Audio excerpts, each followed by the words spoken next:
Bueno, eso. ¿Está bien? ¿Lectura? Bueno, les voy a hablar sobre el pueblo Chipío, que todos los que no los conocían ya han tenido la suerte de conocerlos aquí en Bogotá, haciendo lo que hacen en el Perú también, en Lima y en las otras ciudades. Es decir, vender sus productos de artesanía o de arte según como se les vea.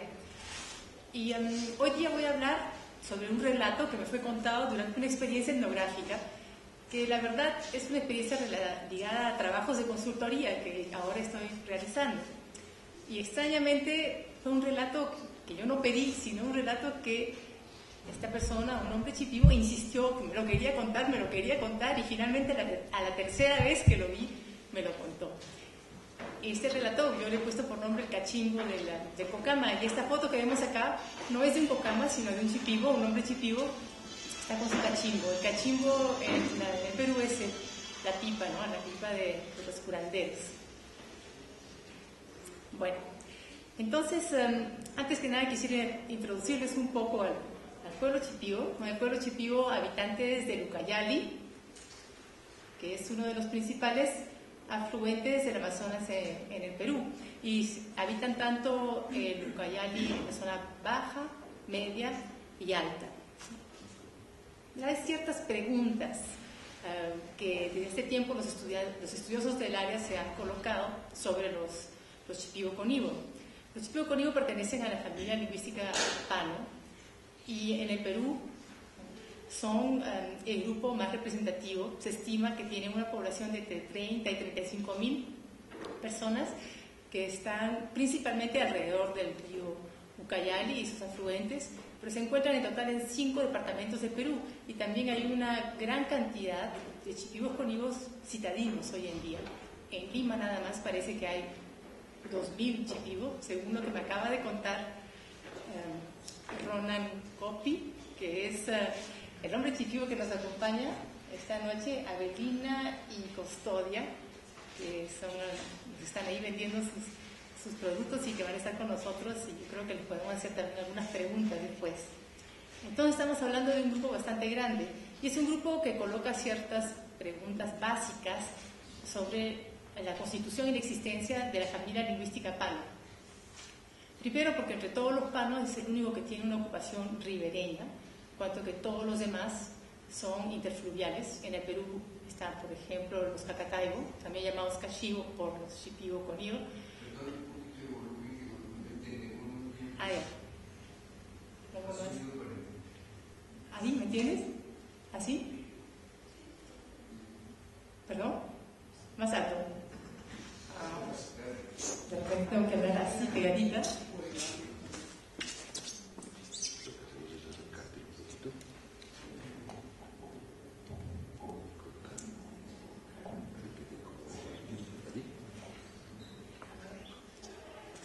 ¿Ahora escucha mejor? Sí. Bueno, entonces, como les decía, los chipío-conibo colocan ciertas preguntas básicas sobre la constitución de la familia lingüística Pano, en tanto que son los únicos que tienen una ocupación ribereña, mientras el resto son interfluviales, ¿no? Y también porque son una población bastante amplia. En particular, desde las excavaciones de Donald Lathrop, que comenzaron en los años 1950, ¿no? Y que es tal vez la primera persona de haber realizado estudios arqueológicos en la zona, se coloca una serie de preguntas sobre, primero, de dónde proviene la familia lingüística Pano, y segundo, cómo fue que entre los Pano, el grupo que hoy en día se conoce como chipío-conibo, se volvió un grupo ribereño, mientras que los demás se volvieron o se mantuvieron, o bueno, como grupos interfluviales. Entonces, Lathrop, él mismo, dio varias respuestas y a veces contradictorias.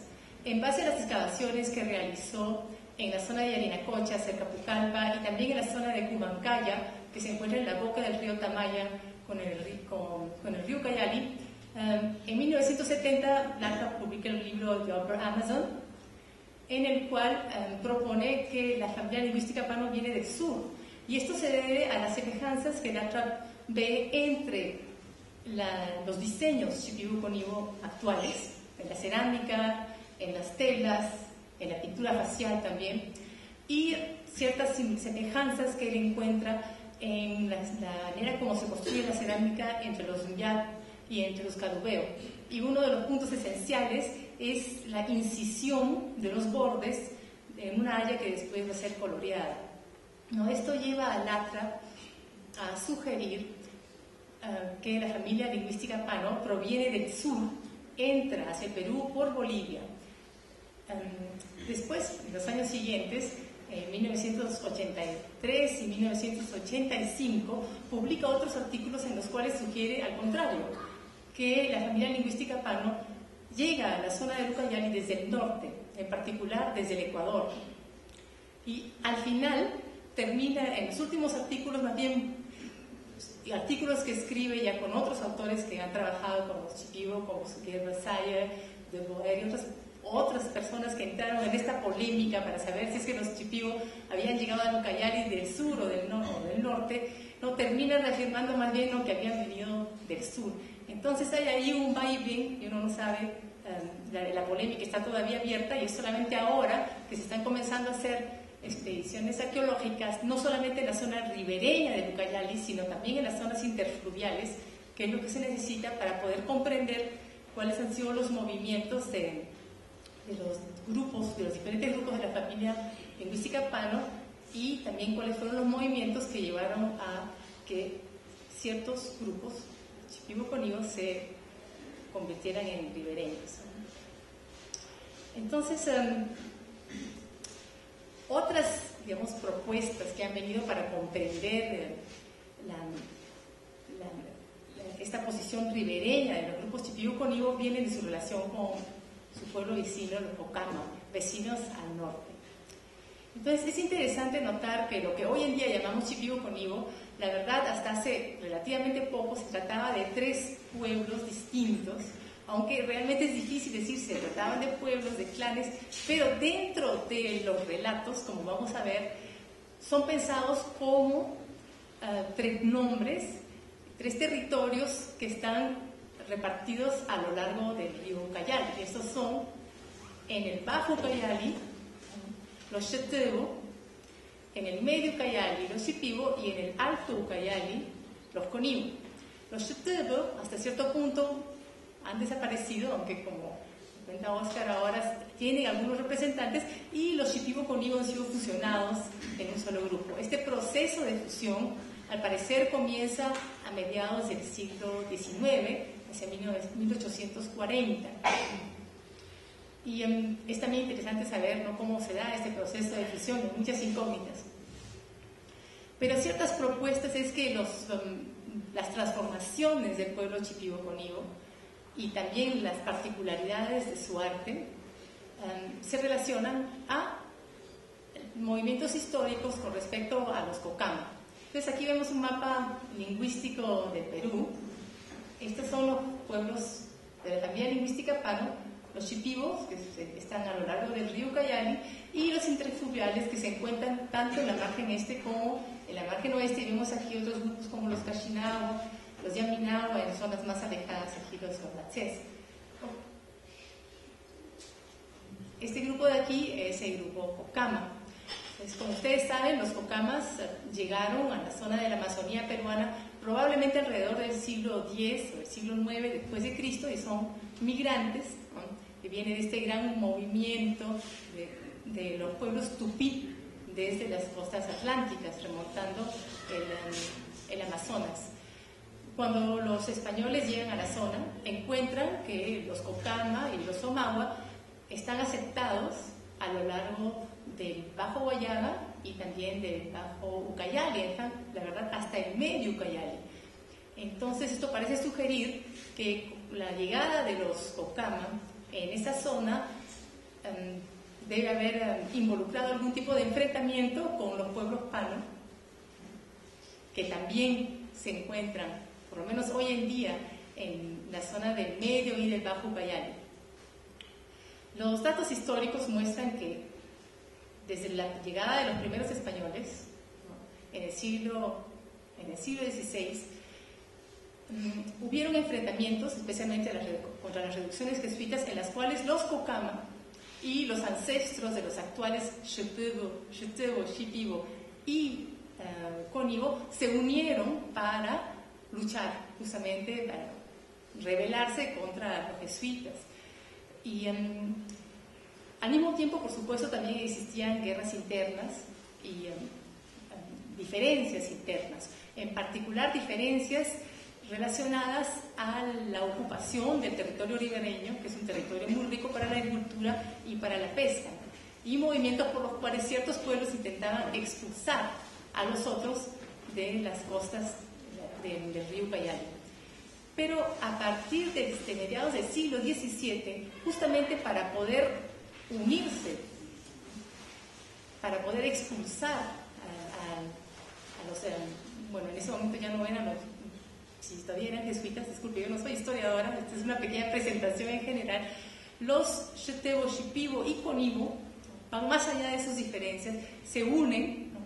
Y a partir de ese momento se establece claramente esta repartición del territorio, que después, sin embargo, va a llevar a una progresiva fusión en lo que es ahora el pueblo Shipibo-Cónigo, pensado como un solo grupo indígena de Perú. Bueno, esta es una presentación muy general y a brocha gorda de los debates históricos sobre este pueblo, y ahora los voy a llevar a ustedes al río Pisqui, donde me encontraba el año pasado haciendo consultorías, una consultoría para el Field Museum, y es un lugar donde los chitontes, las faldas bordadas que las señoras están vendiendo ahí, se usan día a día. Es un lugar, el río Pisqui es un afluente del río Ucayali, más o menos en la zona del medio Ucayali, entonces es una zona que corresponde realmente al pueblo Shipibo como tal, que es el pueblo del medio. Y bueno, entonces yo estaba ahí haciendo una consultoría con respecto a las escuelas, a la participación de las mujeres y la comercialización de artesanías. Y nos acompañaban algunos señores Shipibo, y en particular nos acompañaba el señor Roberto Velasco. Y lo interesante es que Roberto Velasco, no sé, creo que se entusiasmó con el trabajo, y él terminaba en todo momento, ¿no?, ofreciendo información y queriendo explicarme cosas. La verdad que sobre el momento yo no atinaba mucho a aprovecharme de la oportunidad, pero después, ¿no?, como él insistía tanto, bueno, finalmente dije, bueno, vamos a recibir esta información. Aquí vemos a Roberto mostrándome las coronas que eran utilizadas por los jóvenes, tanto las mujercitas como los hombres, durante los rituales de iniciación. Y bueno, entre la información que Roberto me brindó está este relato, el Cachimbo de Cocama, que ahora voy a proceder a leer junto con ustedes. Entonces Roberto dice así: en el Alto Ucayali, dicen, bien lejos, hay una cocha, una laguna, que se llama Crudo Oloroso. En Shipibo se dice Baisáinique, y ahí, dicen, apareció una persona que era Shipibo, y al segundo día aparece otro que era Cónigo, y al tercer día aparece otro que era Xetebo. Ya eran 3, y a su cuarto día, dicen, amanece una canoa en su puerto, y ya eran los 3 ahí en esa canoa. Había remo, arpones, flecha, balizas y otras cositas para cazar, especialmente pescado. Entonces, los 3 sabían manejar, con la inspiración de Dios quizás, arpón para cacear los paiches, gamitanas y otros animales más. Entonces comienzan a cacear, y el que ha aparecido primero piensa, no, aquí estamos solos, tenemos que salir afuera. Entonces dicen que han salido. Se embarcan en una canoa los 3, no voy a leerlo todo, ¿no? Se embarcan en una canoa los 3 y llegan donde un lugar habitado.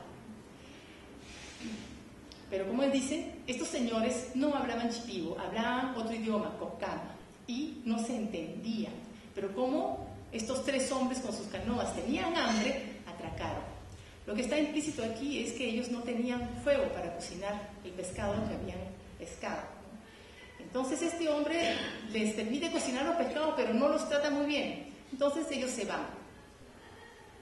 Se podían entender nada más que por señas. Agradecen y se van. Pero parece que este hombre era malo. Entonces dicen, ahí dice, el Cocama agarra su cachimbo, su pipa, de este tamañazo, y comienza a icarar. Icarar en el Perú es la palabra utilizada comúnmente para los cantos chamánicos, tanto de curación como de brujería, de daño, ¿no? Comienza a icarar para que se hundan esos tres en un pozo y que se desaparezcan. Ese hombre era malo, ¿no? Icara y termina de icarar. Y ahí se va a su candela y la pone en su cachimbo para prender ya su cachimbo. Le humea, le sopla para los tres.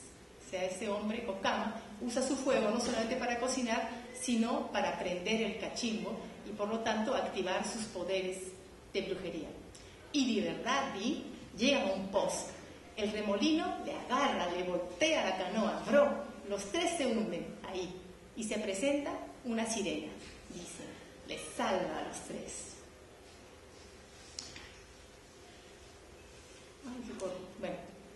Bueno, disculpen. Entonces, después que la sirena los ha salvado, dice, un pedazo que es interesante, como si fueran mosquiteros, le abre otra capa, por abajo les lleva, ya pues, los que estaban ahogándose, les lleva por otra capa, por abajo, ya pues, la sirena.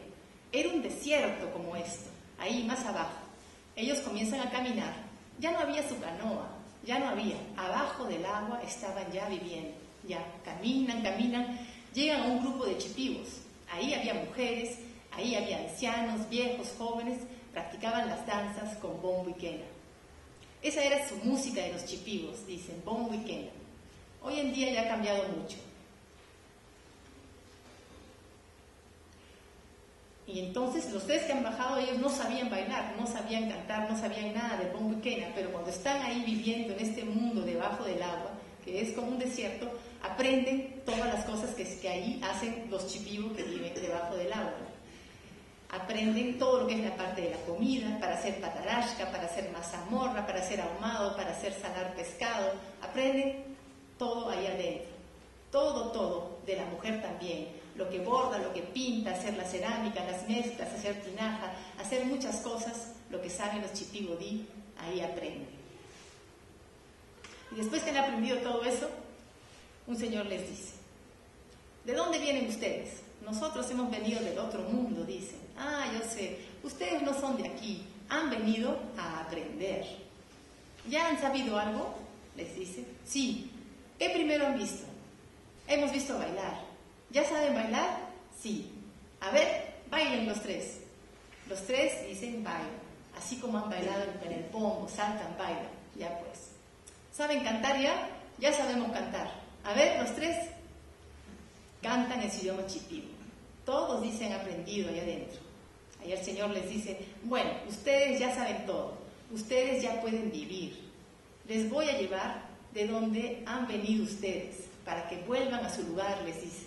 Ya pues, llévanos. Se van en donde se ha hundido el pozo, por el pozo, y ahí se van, han salido. O sea, regresan a la superficie.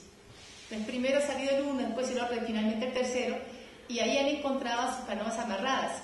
Pero ya cada cual viene con su propia mujer y cada cual viene con su propia canoa y sus propios utensilios que la sirena les ha dado. Es decir, todos han tenido su mujer, ahí estaba su canoa, ahí habían tres canoas, cada uno con su pareja, pues se larga. Y ahí es donde se comparten o se dividen. El Shetebo dice, yo me voy más abajo. El Chipibo dice, yo estaré en el medio, y el Conibo, yo me voy al Alto Cayari. Por eso se dice que es la repartición. Los Shetebo viven más abajo, los Chipibo en el medio y los Conibo en el Alto Cayari. Entonces, todo lo que ellos han aprendido, han practicado. La pesca, el baile, el pombo y el masato, el guarapo, todo lo que han aprendido han practicado. Por eso antiguamente con la práctica vivían con abundancia de alimentos, plátano, yuca, caña, camote y otras cosas más, porque practicaban. Ahora que no practicamos, no tenemos nada. Sabemos, pero ya no tenemos ese, ¿cómo te puedo decir? Ese gesto, ¿no? Ahora practicamos otra cosa, la ciencia y la tecnología nada más. Así dicen. Así dicen era antes, cuando no había mucha gente y se han reunido todos los que eran chipibo. Se iban, venían, todos los días aparecían, dicen. No sé de dónde, pero venían a hacer una comunidad. De igual manera, los Shetebo, allá abajo, ahí hacían su casita, y hasta ahorita los pueblos chipibos, tanto Shetebo como Conibo, están aumentando.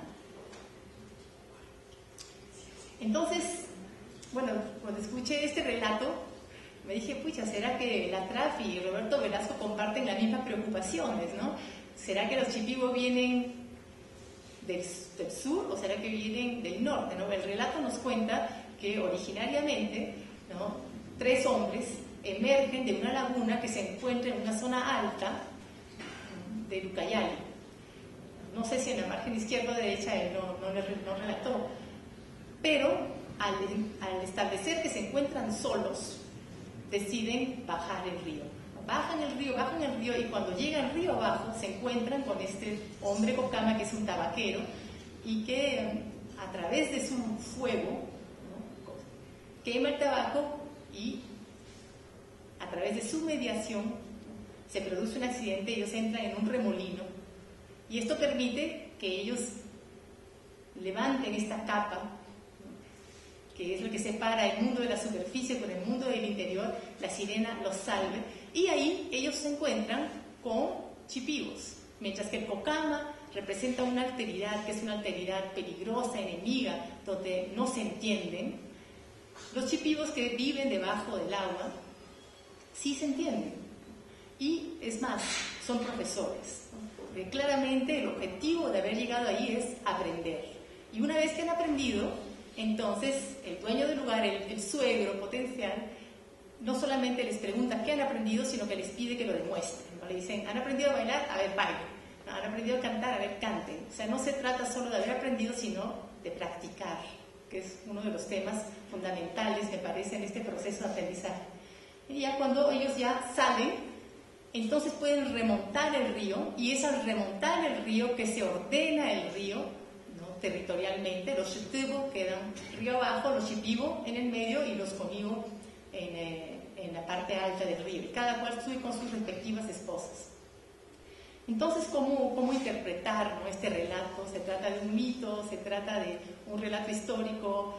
¿Se trata de que evidentemente también es un relato que ha sido dirigido a mí en el contexto de las visitas que yo estaba realizando al río Pisqui, ¿no? Por un lado podríamos decir que es un ordenamiento del mundo ribereño, ¿no?, en el cual, ¿no?, se da una solución, digamos, a cómo fue que los Shipebo, los Shipibo y los Conibo se diferenciaron o se diferencian del resto de los demás a través de este viaje al mundo subacuático, en el cual encuentran a otros Shipibos que son donadores de conocimientos y de mujeres. Y a partir del ordenamiento del territorio se instituye un círculo social que permite el aumento de la población. Entonces habría una diferencia entre una alteridad con la cual no se comparte el idioma, los Cocama, y una alteridad con la cual sí se comparte el idioma, que es una alteridad subacuática, y que, bueno, siguiendo, digamos, una aproximación perspectivista, es un mundo donde se puede ver al otro tal y como el otro se ve a sí mismo, y por lo tanto se puede establecer una comunicación, pero es una comunicación siempre basada, como nos cuenta el relato, en el don, ¿no? Más que un intercambio, parece haber un don. En ese sentido, este relato nos hace pensar en los relatos de iniciación chamánica, y por ejemplo, entre los Xaranahua, que es un pueblo de la familia lingüística Pano, pero interfluvial. Pierre Delage, en su tesis, ¿no?, muestra que los relatos de iniciación chamánica también se organizan con relación al mundo subacuático, no con la sirena, que es un tema Cocama, justamente, que ya veremos más tarde, sino en relación a la anaconda, que es un tema típico Xaranahua y Pano, ¿no? Y los aprendices chamanes tienen que establecer una relación directa con las anacondas. Esta relación implica también que sus cuerpos sean transformados, es decir, comer la comida y tal vez hasta comer algunas partes del cuerpo de las anacondas. Y finalmente la iniciación concluye con un don, en que la anaconda va a donar los poderes al chamán. Entonces podríamos pensar que este relato que me fue contado es un relato de iniciación chamánica, en el cual se cuenta que este ordenamiento de los pueblos Shipebo, Shipibo y Conibo es un ordenamiento ritual que les permite a ellos obtener conocimientos chamánicos. Ahora, lo interesante es que para los pueblos interfluviales el conocimiento chamánico se da a través de la mediación de un enemigo, Cocama. ¿Y qué es lo que esto nos quiere decir? sobre la adquisición de los conocimientos ribereños. Es interesante que algunos antropólogos ya desde mediados del siglo XX notaron las semejanzas que existen, por ejemplo, en las cerámicas Cocama o las cerámicas de otros pueblos tupí, en particular las cerámicas Marajoara de la Amazonía brasilera, que son, me voy a confundir con las fechas, pero mejor no digo las fechas. Bueno, y también con otras prácticas, por ejemplo, la práctica de achatar la frente, que muchas personas hoy en día piensan que es una práctica típicamente shipibo-conio y que sin embargo parece haber sido una práctica Cocama que fue tomada por los shipibo-conio. Interesantemente, ya a mediados del siglo XX esta práctica había sido totalmente abandonada por los Cocama, pero continuaba en práctica por los shipibo-conio. Entonces parece haber ahí una apropiación de saberes tupís por los pueblos shipibo-conivos, que no solamente serían tecnologías, conocimientos, sino también poderes chamánicos. Bueno, pero tal vez una de las principales preguntas es, bueno, este relato, ¿no? ¿Es un relato histórico o qué cosa es?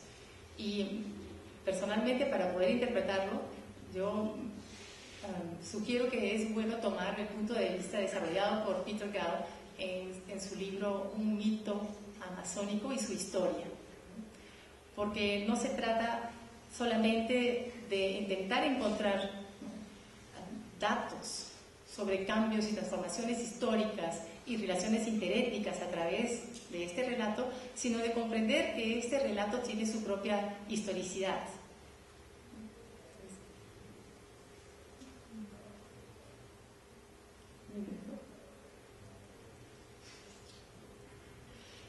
Entonces, Peter Gao sugiere que si los mitos, siguiendo la propuesta o el debate sobre las sociedades frías y calientes de Lévi-Strauss, si los mitos suprimen el tiempo, lo hacen mediante una transformación incesante que marca su propia historicidad. Son entes históricos cuyo objeto es suprimir la historia, como la música busca la anulación del tiempo, pero de ahí viene el proceso de la mitopoesis, es decir, la generación de los mitos. En el proceso de contarlos situadamente, los mitos o los relatos se transforman, incorporando, procesando y resignificando nuevos elementos. Es decir, la cultura no es una sociedad, no es una entidad histórica. La historia no es algo externo que le sucede a las sociedades, es la matriz misma que las une y que las hace existir. Y en el caso de los Yine, Peter Gao muestra que el parentesco es la historia. El parentesco vivido, no solamente un parentesco conceptual, sino un parentesco basado en los lazos afectuosos, el cariño, los cuidados, los conocimientos que son otorgados de padres a hijos. Y la nostalgia, el deseo de compartir la existencia con aquellas personas de las cuales uno guarda el recuerdo de haber recibido cariño, conocimientos, alimentos durante la infancia. Un punto que Peter Gao también nota sobre los mitos y su historicidad es que los relatos sobre los orígenes en muchos casos demuestran el deseo de ampliar la sociabilidad, ¿no? Comienza, como es en el caso del relato que me fue contado por Roberto, ¿no?, constatando un estado de soledad, ¿no?, y la necesidad de romper esta soledad, este aislamiento, ¿no?, y el tránsito que es relatado termina en el establecimiento de un círculo social mucho más amplio, es decir, en el reconocimiento de que existen otros gentes iguales a unos o con los cuales uno puede comunicar y con los cuales se pueden establecer relaciones de parentesco y matrimonio. El deseo de los objetos, de los conocimientos y de la tecnología también es importante y se acompaña, pero el vector principal es la ampliación de un círculo social que permita justamente un proceso histórico concebido como la historia a través del parentesco. Por eso la historia, para los Yine, según Peter Gao, consiste en la integración de otros grupos que justamente van a venir a constituir, ¿no?, miembros en el parentesco vivido. Entonces, lo interesante acerca del pasado es cómo determinados lazos con seres fueron establecidos, de manera a conducir en el presente a un nexo social del parentesco, que en el futuro pueda continuar estableciendo vínculos más amplios y más abarcativos. Bueno, la aproximación también a la historia de los mitos, no qué historia nos cuentan los mitos, sino el hecho de que los mitos pertenecen a un momento histórico y que tienen sus propias historias, también nos lleva a considerar las relaciones entre aquel que cuenta y aquel que recibe el mito o el relato. Y en este caso, bueno, Roberto Velasco me estaba contando esta historia a mí y, como les dije, él insistió en contármela, porque durante el viaje que hicimos en el Pisquis constató mi interés por las cuestiones educativas entre los Shipibo y también por las cuestiones del arte de las mujeres Shipibo. Es interesante porque este mito, o este relato, la verdad que no sé si es un mito o un relato, no sé cómo considerarlo, Roberto me dijo que lo había escuchado de su padre y que era un relato poco conocido. Entonces, de hecho, que hay un poco esta competencia por afirmar un cierto conocimiento del territorio, era uno de los temas, por ejemplo, que Steven mencionaba en su construcción. Pero también este relato se dirigía a responder algunas de las preguntas que habían surgido durante nuestra consultoría sobre la escuela entre los Shipibo. Entonces, uno de los grandes problemas que los Shipibo hoy en día constatan en la escuela es que las personas aprenden, pero aprenden lo que ellos llaman de manera teórica, es decir, aprenden textos escritos, pero no practican. En cambio, que las enseñanzas anteriores eran enseñanzas en las cuales el conocimiento y la práctica, como dicen ellos, estoy utilizando las propias palabras de Roberto, estaban íntimamente relacionadas. Y yo creo que también esto está ilustrado en el relato en que cuando los tres hombres van al mundo subacuático, no solamente aprenden conocimientos, sino que tienen que demostrarlos y que a partir de ese momento, como nos dice Roberto, continúan practicándolos hasta la época actual, en que debido a los cambios sociales ya han dejado de practicarlos y por esa razón ya no viven en abundancia. Entonces, la cuestión del conocimiento como algo que no solamente es, digamos, un conocimiento intelectual, sino un conocimiento práctico que transforma a los cuerpos, me parece una de las respuestas que Roberto me estaba dando a través de este relato. Y me parece que el segundo punto que él también estaba presentando a través del relato es la cuestión de la mujer, ¿no? ¿Qué es la mujer o qué hace a una mujer atractiva, ¿no?, para los Shipibo? En el relato, como hemos visto, las mujeres son entes subacuáticos, ¿no? Y en el viaje al mundo subacuático, los tres hombres Shipibo no solamente adquieren conocimientos prácticos, sino que además adquieren mujeres. Y estas mujeres, que son el don de la sirena o don del mundo subacuático, los acompañan en sus nuevas vidas, en la formación del parentesco en el mundo de la superficie. Entonces, la mujer es algo así como un conocimiento tecnológico o tal vez algo así como una capacidad chamánica, si es que pensamos que este relato es un relato sobre la adquisición de chamanismo. La mujer en sí es la evidencia en este mundo de la superficie de la existencia de un mundo subacuático que es el mundo del conocimiento, de un conocimiento hecho práctica, de un conocimiento hecho cuerpo.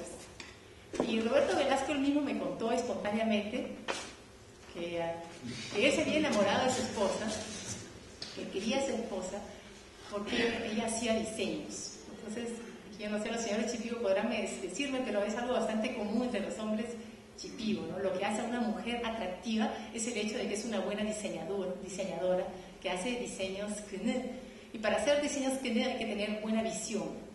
Una visión que se adquiere a través de sueños, pero también a través de curas rituales con piripiri, que es una planta que se coloca en el ombligo y en los ojos, y que hace que las mujeres vean en su mente, en sus pensamientos, como dicen los Shipibo, que vean los diseños como si fuera una manta extendida, de tal manera que el momento de realizarlos sobre una superficie material no necesiten devoradores, ¿no? Y además son diseños propios de ellas, no son diseños copiados. Entonces, eso es lo que hace una mujer atractiva. Roberto me decía, yo me enamoré de mi esposa porque mi esposa, ella misma imagina, salen de su mente. No es como de otras mujeres que los diseños son simplemente copiados. Esta valoración de la capacidad creativa de la mujer, ¿no?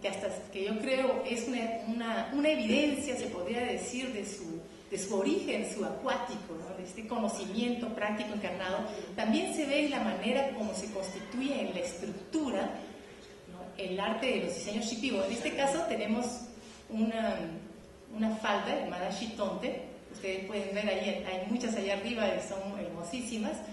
Y uno de los rasgos no es solamente, como ya lo identificaba la Trapp y muchos otros, que una de las características es que siempre hay como dos bordes incisos o marcados que permiten colorear un interior.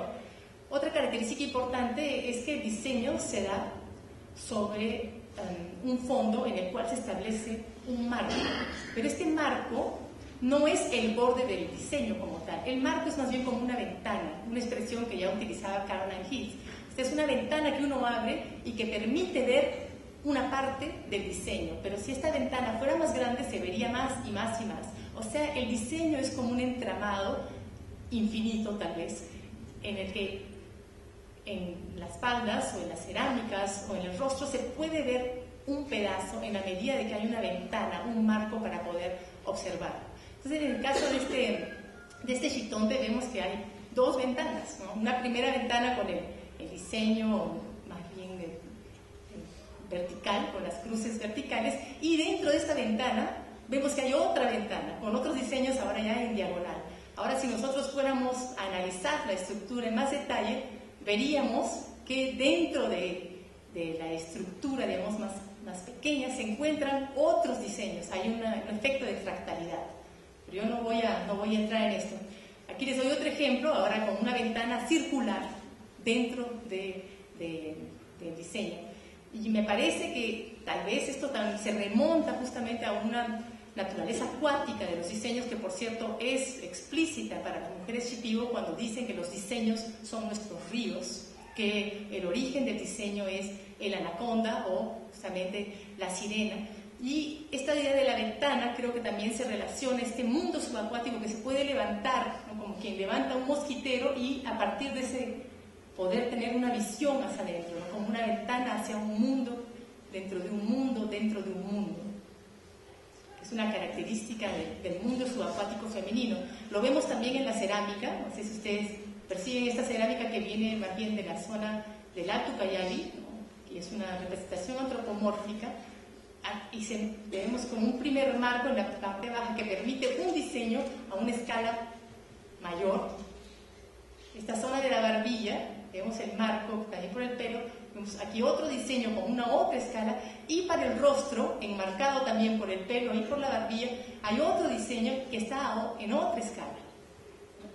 Entonces me parece muy interesante que los diseños nos hablan de estas capas dentro de capas, y como si uno estuviera tomando diferentes acercamientos, no solo diferentes diseños. Bueno, igualmente en el vestido, aquí vemos un hombre shipibo, una foto del Instituto Lingüístico Verano de los años 50. Es interesante ver que el vestido shipibo entonces era totalmente femenino, se cubría a los hombres de diseños femeninos y a las mujeres también. Ahora, esta capacidad de la mujer, esta capacidad creativa, me parece que se remonta a su origen subacuático, no es algo estático, está transformándose constantemente, y lo podemos ver en las piezas que nos han traído allá afuera.